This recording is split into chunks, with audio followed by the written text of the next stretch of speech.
Hebrews chapter 12. Therefore, since we are surrounded by such a great cloud of witnesses, let us throw off everything that hinders and the sin that so easily entangles, and let us run with perseverance the race marked out for us, fixing our eyes on Jesus, the pioneer and perfecter of faith. For the joy set before him, he endured the cross, scorning its shame, and sat down at the right hand of the throne of God. Consider him who endured such opposition from sinners, so that you will not grow weary and lose heart. In your struggle against sin, you have not yet resisted to the point of shedding your blood.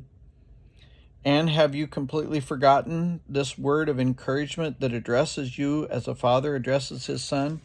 It says, "My son, do not make light of the Lord's discipline, and do not lose heart when he rebukes you, because the Lord disciplines the one he loves, and he chastens everyone he accepts as his son."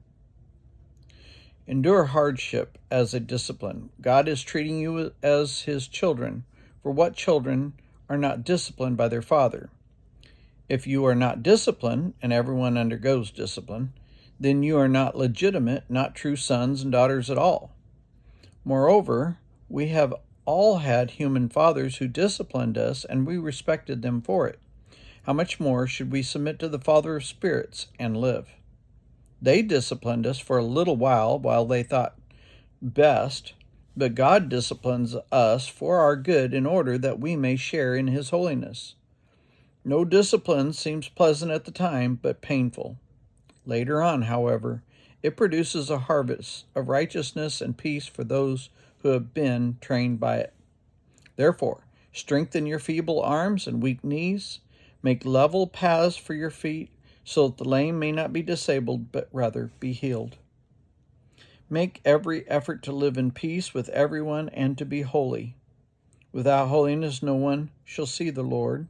See to it that no one falls short of the grace of God, and that no bitter root grows up to cause trouble and defile many.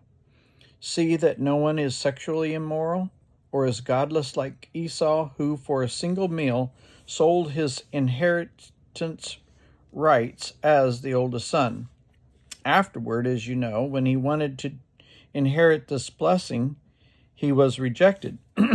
Even though he sought the blessing with tears, he could not change what he had done.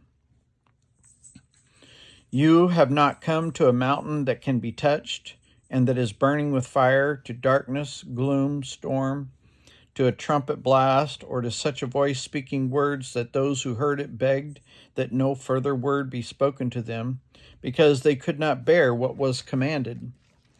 If even an animal touches the mountain, it must be stoned to death. The sight was so terrifying that Moses said, "I am trembling with fear." But you have come to Mount Zion, to the city of the living God, the heavenly Jerusalem. You have come to thousands upon thousands of angels in joyful assembly, to the church of the firstborn, whose names are written in heaven. You have come to God, the judge of all, to the spirits of the righteous made perfect, to Jesus, the mediator of a new covenant, and to the sprinkled blood that speaks better word than the blood of Abel. See to it that you do not refuse him who speaks. If they did not escape when they refused him who warned them on earth, how much less will we if we turn away from him who warns us from heaven?